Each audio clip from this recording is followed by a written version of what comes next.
এসো কোরআনের আঙিনায়, এসো শান্তির মোহনায়, এসো কোরআনের আঙিনায়, এসো শান্তির মোহনায়। জীবনকে রাঙাতে, ফুলে ফুলে সাজাতে আল্লাহর প্রেম সুধা নিয়ে এলো পিএইচপি কোরআনের আলো, পিএইচপি কোরআনের আলো। আসসালামু আলাইকুম। মানুষ শান্তি চায় মুক্তি, কিন্তু এই শান্তি ও মুক্তি কোন পথে আসবে তা সে জানে না। শান্তি ও মুক্তির জন্য মাথা কুটে মরে বিভিন্ন আদর্শের কাছে, কিন্তু মানুষের কোনো আদর্শ, মানুষের কোনো তন্ত্র মন্ত্র মানুষকে মুক্তি দিতে পারে না। মুক্তি দিতে পারে একমাত্র আল্লাহ রাব্বুল আলামিনের প্রেরিত আল কুরআনুল কারীমের শিক্ষা এবং রাসূল করিম সাল্লাল্লাহু আলাইহি ওয়াসাল্লামের সুন্নাহ। আল কুরআনুল কারীমের শিক্ষা এবং রাসূল করিম সাল্লাল্লাহু আলাইহি ওয়াসাল্লামের সুন্নাহকে যদি আমরা আঁকড়ে ধরতে পারি, তাহলে দুনিয়াতে আমরা সফল হব, মজলুম মানবতা মুক্তি পাবে এবং আখিরাতে পাব মহান রাব্বুল আলামিনের সন্তুষ্টি। আল কুরআনুল কারীমের তিলাওয়াতের অনুষ্ঠান, হিফজুল কুরআন প্রতিযোগিতার এক অনবদ্য আয়োজন পিএইচপি কোরআনের আলো প্রতিভার সন্ধানে 2023-এ আপনাদের সবাইকে স্বাগত জানাচ্ছি। আমি শাহ ইফতেখার তারিক। এই অনুষ্ঠানের টাইটেল স্পন্সর হিসেবে রয়েছে পিএইচপি ফ্যামিলি, কো স্পন্সর হিসেবে রয়েছে Al Arafah Islami Bank Limited, Smart Synthetic Colour Paste, Infinity মেকামল, Centre for Zakat Management, Savoy ice cream ও ইসলামী ব্যাংক বাংলাদেশ লিমিটেড। আমরা খুঁজছি 2023-এর সেরা প্রতিযোগীকে, যার জন্য রয়েছে 4 লক্ষ টাকা পুরস্কার। এছাড়াও অনেক পুরস্কার রয়েছে পুরো প্রতিযোগিতা জুড়ে। আজকের পর্বের প্রথম প্রতিযোগীকে মঞ্চে ডাকবার আগে যারা বিচারক হিসেবে রয়েছেন তাদের নামটি আপনাদের জানিয়ে দিচ্ছি। সম্মানিত বিচারক হিসেবে আমাদের মাঝে উপস্থিত রয়েছেন উস্তাদুল হুফাজ শেখ আব্দুল হক, রয়েছেন হাফেজ মাওলানা আবু ইউসুফ এবং শেখ ফখরুল হুদা। সম্মানিত অতিথি হিসাবে আমাদের মাঝে 3 জন উপস্থিত রয়েছেন বাবুগঞ্জ বরিশালের সাবেক উপজেলা চেয়ারম্যান আলহাজ সুলতান আহমদ খান, মহাখালী মসজিদে গাউসুল আজমের সম্মানিত ইমাম হাফেজ মাওলানা মিজানুর রহমান, বরিশাল পল্লী বিদ্যুৎ সমিতি 2-এর জেনারেল ম্যানেজার প্রকৌশলী মোহাম্মদ সাদিকুর রহমান। প্রিয় দর্শক, প্রথম প্রতিযোগীকে মঞ্চে ডেকে নেব, তার আগে আজকের পর্বের নিয়মটি জানিয়ে দিচ্ছি। সম্মানিত বিচারক পবিত্র কোরআনের যে কোনো একটি আয়াত তিলাওয়াত করবেন। সেই আয়াতটি যে পৃষ্ঠায় রয়েছে, প্রতিযোগীকে তার পূর্বের পৃষ্ঠার শুরু থেকে তিলাওয়াত করে যেতে হবে। আজকের পর্বে 5 জন প্রতিযোগী পারফর্ম করবে, তাদের মধ্য থেকে 4 জন চলে যাবে পরবর্তী রাউন্ডে, আর 1 জনকে বিদায় নিতে হবে। প্রথম প্রতিযোগী হিসেবে মঞ্চে ডেকে নিচ্ছি মুন্সিগঞ্জের হাফেজ হাসান আহমদকে। মঞ্চে আসছে হাফেজ হাসান আহমদ।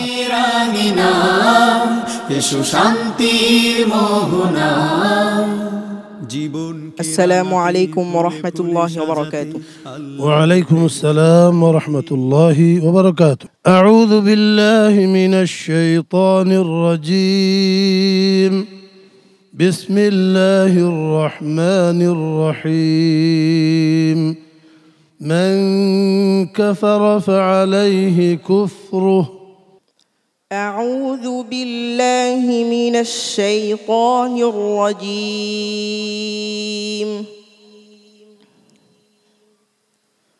بسم الله الرحمن الرحيم.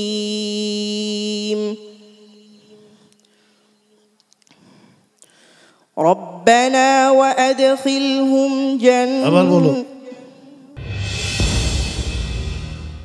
তোমার প্রশ্ন ছিল মান কাফারা ফাআলাইহি কুফরুহ, আচ্ছা না? وإذا مس الناس ضر دعوا ربهم منيبين إليه. وإذا مس الناس ضر دعوا ربهم منيبين إليه ثم إذا أذاقهم منه رحمة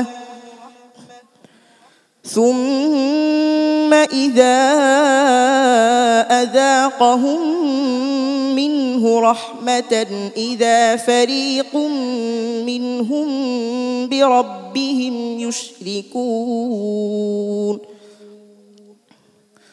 ليكفروا بما آتيناهم فتمتعوا فسوف تعلمون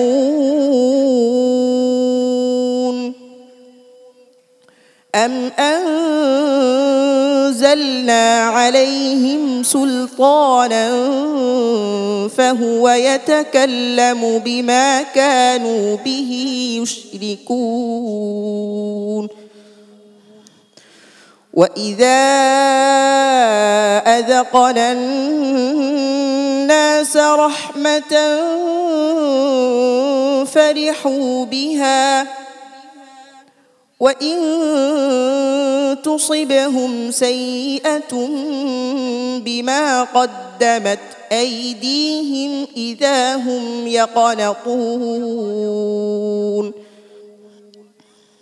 أولم يروا أن الله يبسط الرزق لمن يشاء ويقدر إن في ذلك لآيات لقوم يؤمنون فآت ذا القربى حقه والمسكين وابن السبيل ذلك خير للذين يريدون وجه الله وأولئك هم المفلحون وما آتيتم من ربا ليربو في أموال الناس فلا يربو عند الله وما آتيتم من زكاة تريدون وجه الله فأولئك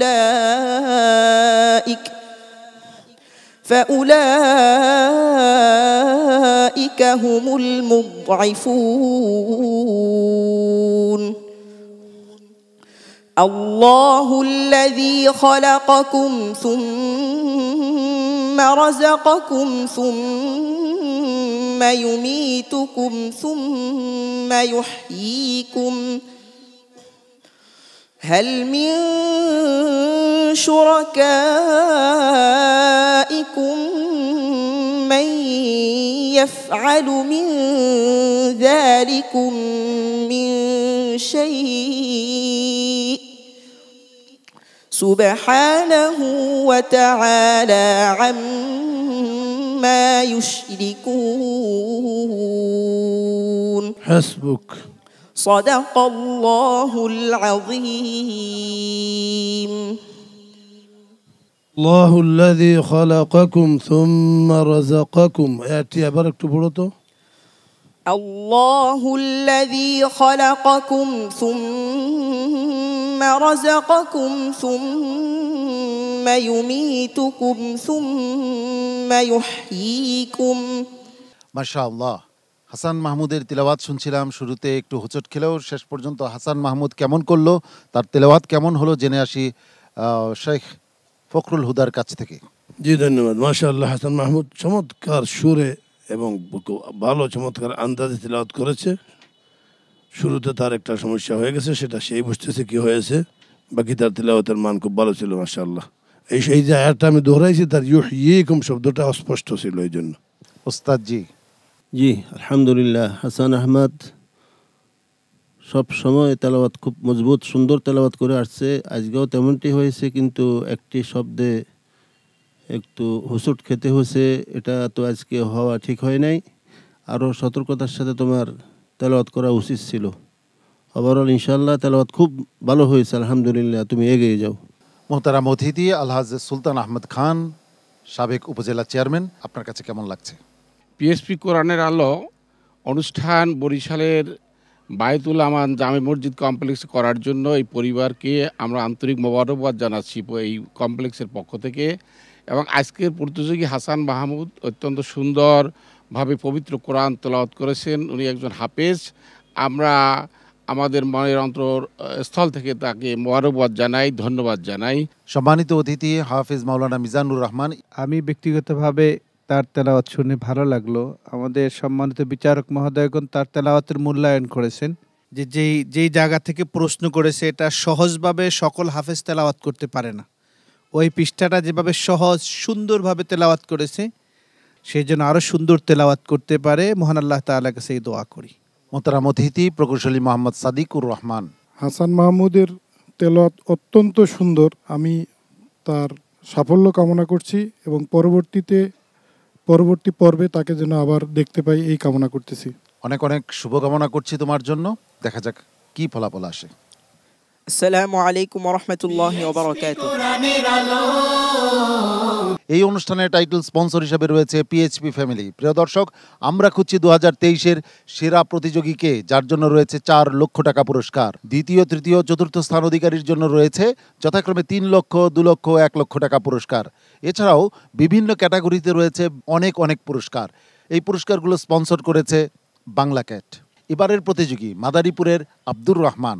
হাফেজ আব্দুর রহমান এবারে মঞ্চে আসছে।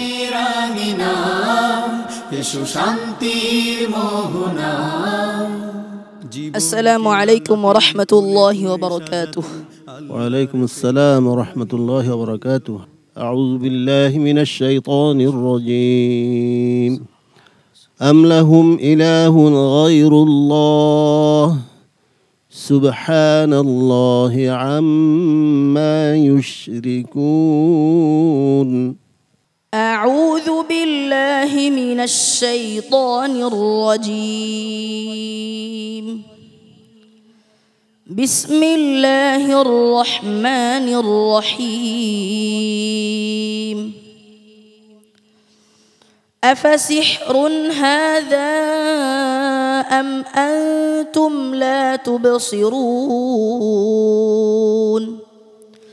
اصلوها فاصبروا أو لا تصبروا سواء عليكم إنما تجزون ما كنتم تعملون. إن المتقين في جنات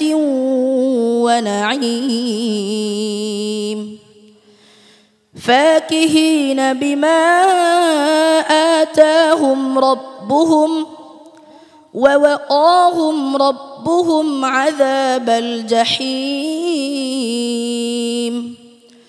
كلوا واشربوا هنيئا بما كنتم تعملون. متكئين على سرر مصفوفة وزوجناهم بحور عين. والذين آمنوا واتبعتهم ذريتهم بإيمان ألحقنا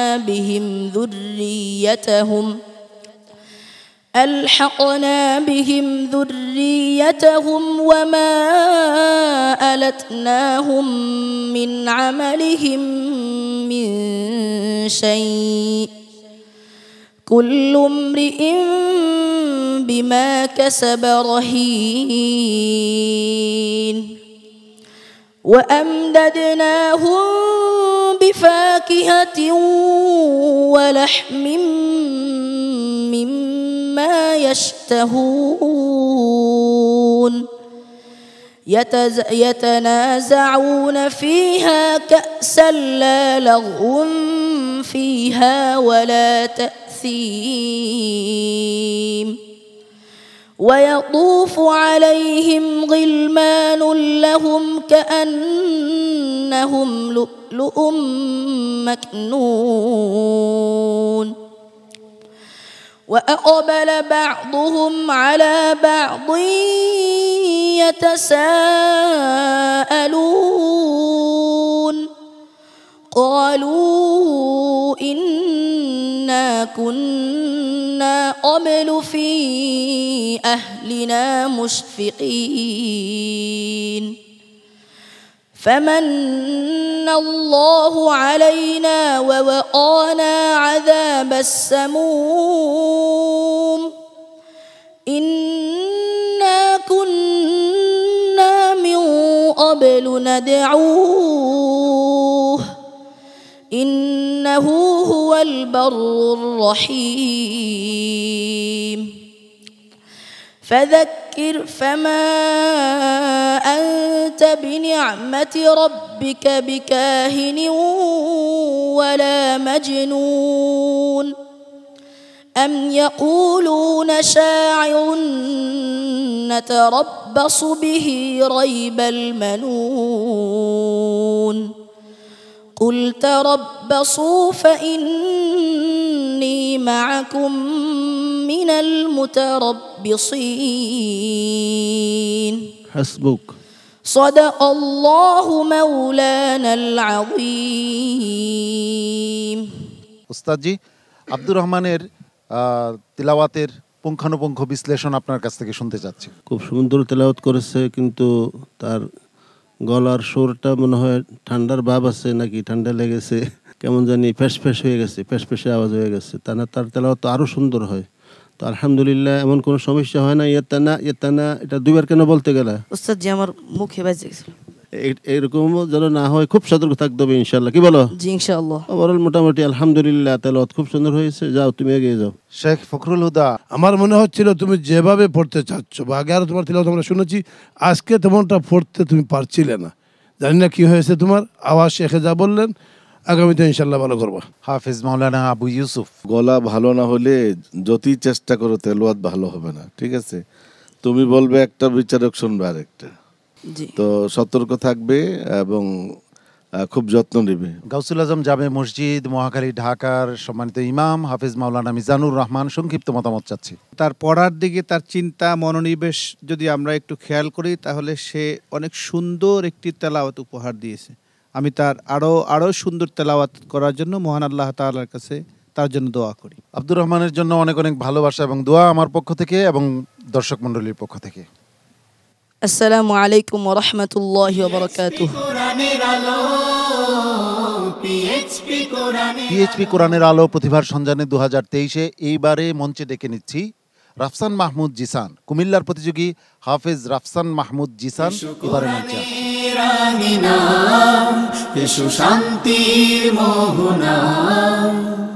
আসসালামু আলাইকুম ওয়া রাহমাতুল্লাহি ওয়া বারাকাতুহু। ওয়া আলাইকুম আসসালাম ওয়া রাহমাতুল্লাহি ওয়া বারাকাতুহু। আউযু বিল্লাহি মিনাশ শাইতানির রাজীম। كذب الذين من قبلهم فأتاهم العذاب من حيث لا يشعرون. أعوذ بالله من الشيطان الرجيم. بسم الله الرحمن الرحيم.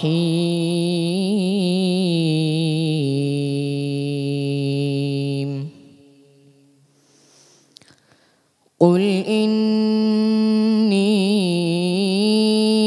أمرت أن أعبد الله مخلصا له الدين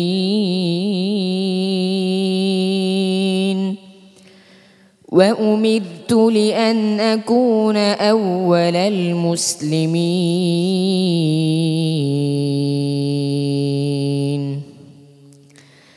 قل إني أخاف إن عصيت ربي عذاب يوم عظيم. قل الله أعبد مخلصا له ديني فاعبدوا ما شئتم من دونه. قل إن الخاسرين الذين خسروا أنفسهم وأهليهم يوم القيامة ألا ذلك هو الخسران المبين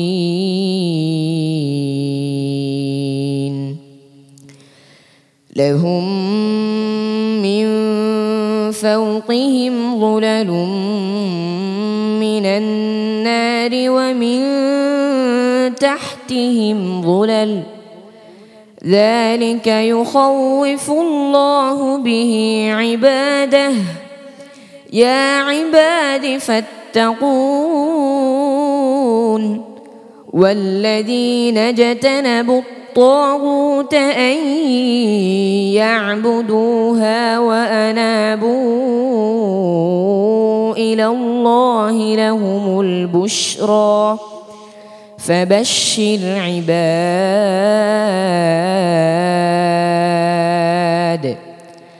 الذين يستمعون القول فيتبعون أحسنه أولئك الذين هداهم الله وأولئك هم أولو الألباب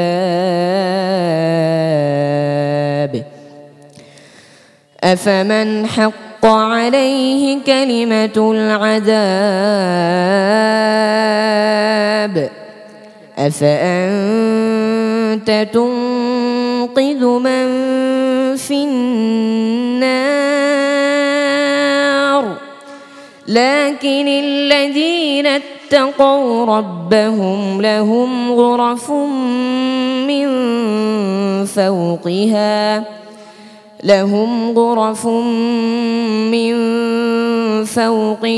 غرف مبنية تجري من تحتها الأنهار وعد الله لا يخلف الله الميعاد حسبك صدق الله العظيم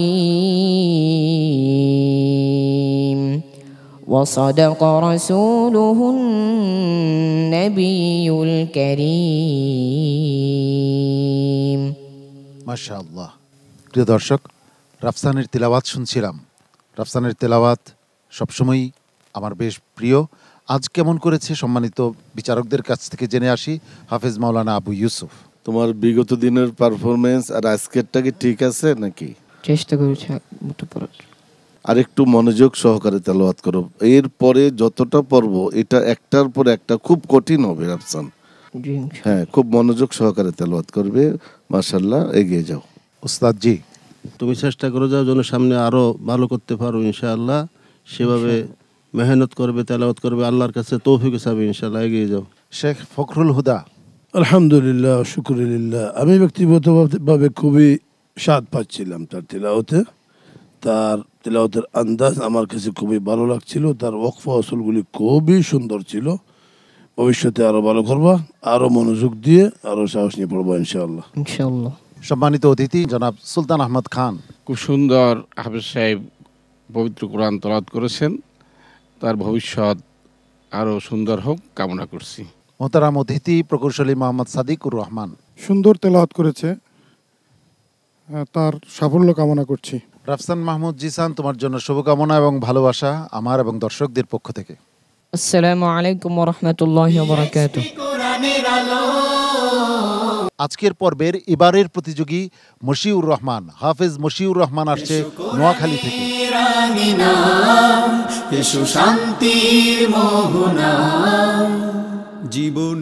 আসসালামু আলাইকুম ওয়া রাহমাতুল্লাহি ওয়া বারাকাতুহু। وعليكم السلام ورحمة الله وبركاته. أعوذ بالله من الشيطان الرجيم. بسم الله الرحمن الرحيم. والله خلقكم ثم يتوفاكم. أعوذ بالله من الشيطان الرجيم. بسم الله الرحمن الرحيم ليكفروا بما آتيناهم فتمتعوا فسوف تعلمون ويجعلون لما لا يعلمون نصيبا مما رزقناهم تالله لتسألن عما كنتم تفترون ويجعلون لله البنات سبحانه ولهم ما يشتهون وإذا بشر أحدهم بالأنثى ظل وجهه مسودا وهو كظيم يتوارى من القوم من سوء ما بشر به أيمسكه على هون أم يدسه في التراب ألا ساء ما يحكمون للذين لا يؤمنون بالآخرة مثل السوء ولله المثل الأعلى وهو العزيز الحكيم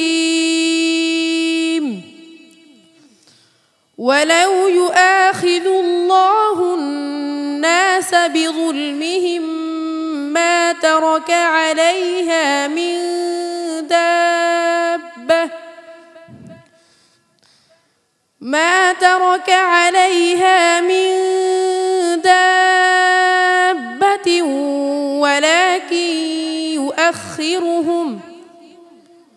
ولكن يؤخرهم إلى أجل مسمى فإذا جاء أجلهم لا يستأخرون ساعة ولا يستقدمون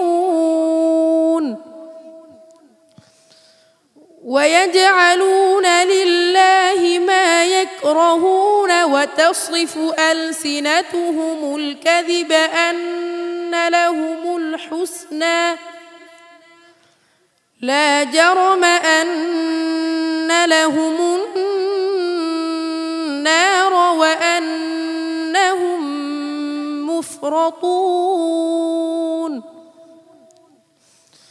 تالله لقد أرسلنا إلى أمم من قبلك فزين لهم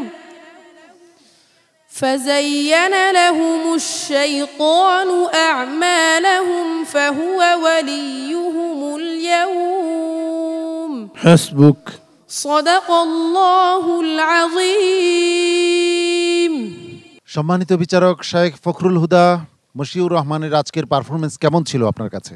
জি মাশাআল্লাহ, মশিউর রহমানের তিলাওয়াত চমৎকার তিলাওয়াত হয়েছে। তার বিশেষ যে ব্যবহারগুলি কেউ কেউ ঠিক রাখতে পারে না, ওকফ ইবতেদা, থেমে তো যায়, যে কোনো জায়গায় দোহরাবে করতে গিয়ে সেখানে বেশি ভুল হয়। এ ব্যাপারে সে অত্যন্ত সতর্ক, সুন্দর তার আদাগুলি হয়েছে মাশাআল্লাহ। শুধু লিতুবাইয়িনা লাহুমুল্লাযী এরকম না, এখানে খার পুর কমে যাবে। মাশাআল্লাহ, এগিয়ে যাও, আগামীতে আরো ভালো হবে। মোহতারাম হাফেজ মাওলানা আবু ইউসুফ। জি মাশাআল্লাহ, মশিউর রহমান ভালো তেলাওয়াত করেছে। তো আমি মনে করি তুমি যদি চেষ্টা করো আরো ভালো তেলাওয়াত করতে পারবে। তোমার জন্য অনেক অনেক শুভকামনা, এগিয়ে যাও। হাফেজ মাওলানা মিজানুর রহমান। একটু ঝিমিয়ে পড়া হৃদয় জাগ্রত হওয়ার জন্য শক্তিমান তেলাওয়াতের দরকার। মশিউর রহমান যেন সেই তেলাওয়াতটাই এখন করলো। আমি তার আরো সুন্দর তেলাওয়াত আল্লাহ তাআলার কাছে কামনা করি। মশিউর রহমান, তোমার জন্য দোয়া এবং ভালোবাসা আমার পক্ষ থেকে। আসসালামু আলাইকুম ওয়া রাহমাতুল্লাহি ওয়া বারাকাতুহু। পিএইচপি কোরআনের আলো প্রতিভার সন্ধানে 2023-এর আজকের পর্বের সর্বশেষ প্রতিযোগী হিসাবে মঞ্চে ডেকে নিচ্ছি নেত্রকোনার প্রতিযোগী মোতাসিম বিল্লাহকে। হাফেজ মোতাসিম বিল্লাহ এবারে মঞ্চে আসছে।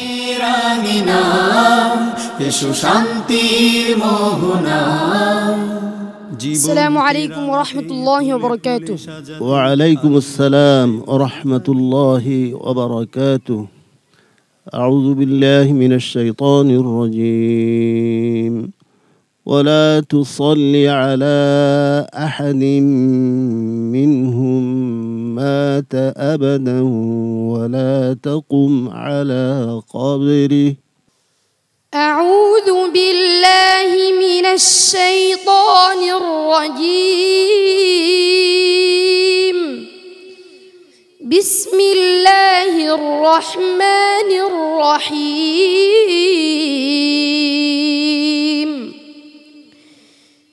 يا أيها النبي جاهد الكفار والمنافقين واغلظ عليهم ومأواهم جهنم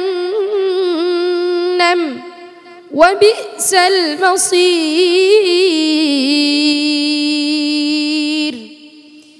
يحلفون بالله ما قالوا ولقد قالوا كلمة الكفر وكفروا بعد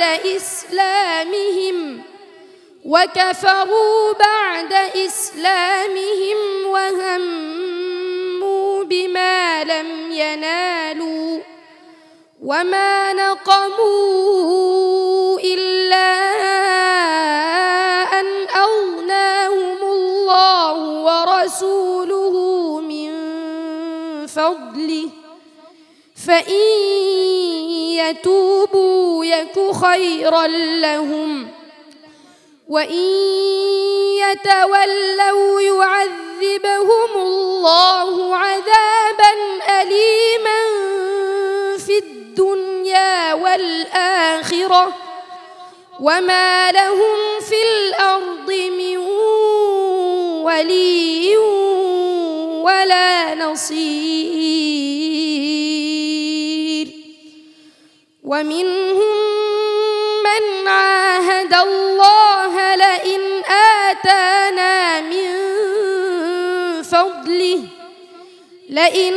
آتانا من فضله لنصدقن ولنكونن من الصالحين. فلما آتاهم من فضله بخلوا به وتولوا وهم معرضون. فأعقبهم نفاقا في قلوبهم إلى يوم يلقونه بما أخلفوا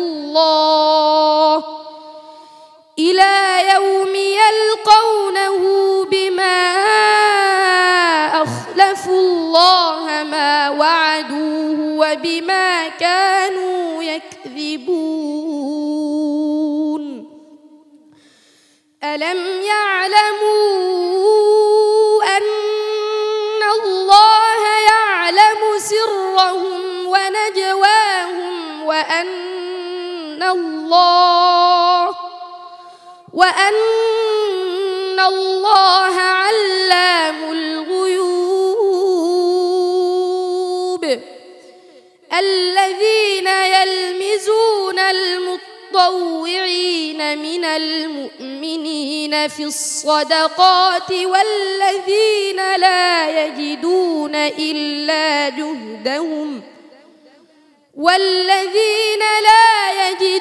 إلا جهدهم فيسخرون منهم سخر الله منهم ولهم عذاب أليم.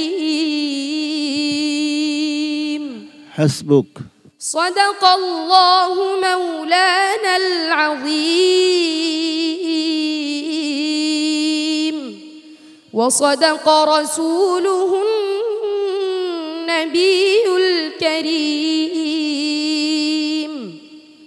সারাটি দিনের সিয়াম সাধনার পর ইফতার সামনে নিয়ে সম্মানিত দর্শক যখন বসে আছেন, ঠিক সেই সময়ে মুতাসিম বিল্লাহর এমন তেলাওয়াত নিশ্চয়ই আপনাদের অনেক বেশি প্রশান্ত করেছে, অনেক বেশি তৃপ্তি দিয়েছে। ওস্তাদ জি, মুতাসিম বিল্লাহর পারফরমেন্স কেমন ছিল? আলহামদুলিল্লাহ, মুতাসিম বিল্লাহ সব সময় সে হৃদয়গাহী তেলাওয়াত করে আমাদেরকে প্রশান্তি দিচ্ছেন সমস্ত শ্রোতাদেরকে। আলহামদুলিল্লাহ, আল্লাহ তাআলা মুতাসিম বিল্লাহকে আরো সামনে এগিয়ে যাওয়ার তৌফিক দান করুন, আমিন। শেখ ফখরুল হুদা, আপনার কাছে কেমন লেগেছে মুতাসিম বিল্লাহর আজকের পারফরমেন্স?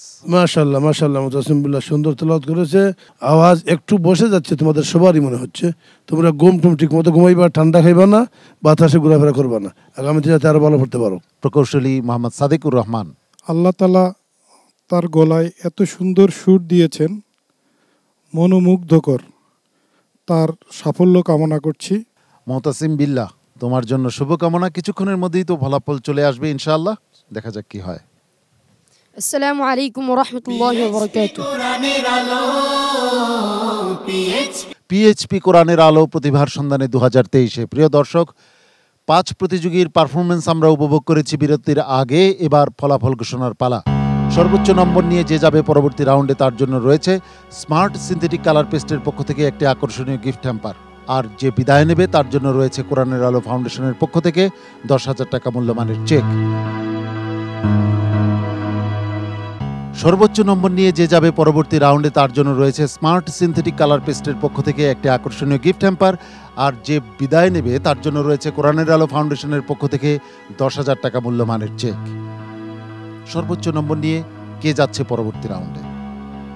সর্বোচ্চ নম্বর নিয়ে পরবর্তী রাউন্ডে চলে যাচ্ছে নোয়াখালীর প্রতিযোগী বশিউর রহমান। বশিউর রহমানকে অনেক অনেক অভিনন্দন, তুমি যাচ্ছ পরবর্তী রাউন্ডে। তোমার জন্য রয়েছে স্মার্ট সিনথেটিক কালার পেস্টের পক্ষ থেকে একটি আকর্ষণীয় গিফট হ্যাম্পার।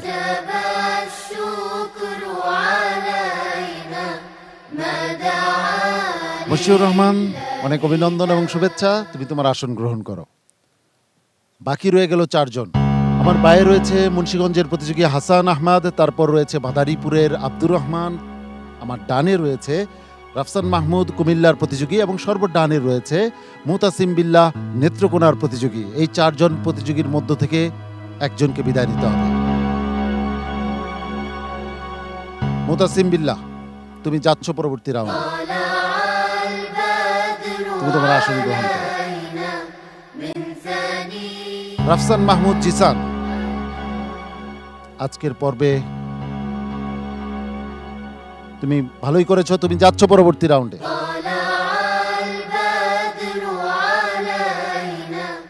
এই 2 জন প্রতিযোগী, একজন আব্দুর রহমান আর একজন হচ্ছে হাসান আহমদ, এই 2 জনের মধ্যে একজন বিদায় নিচ্ছে আর আরেকজন পরবর্তী রাউন্ডে যাচ্ছে। আব্দুর রহমান এবং হাসান আহমদ। আব্দুর রহমান, তুমি যাচ্ছ পরবর্তী রাউন্ডে।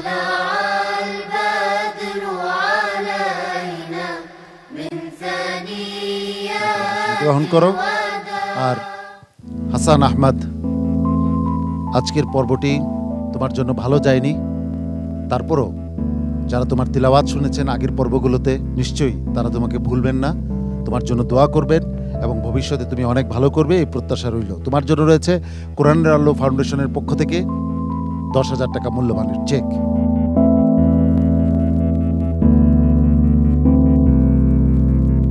আজকের পর্বের একেবারে শেষ প্রান্তে আমরা উপনীত হয়েছি।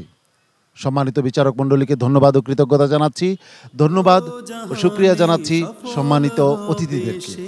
প্রিয় দর্শক, আপনাদেরকেও মোবারকবাদ ও ধন্যবাদ জানাচ্ছি আমাদের সঙ্গে থাকবার জন্য।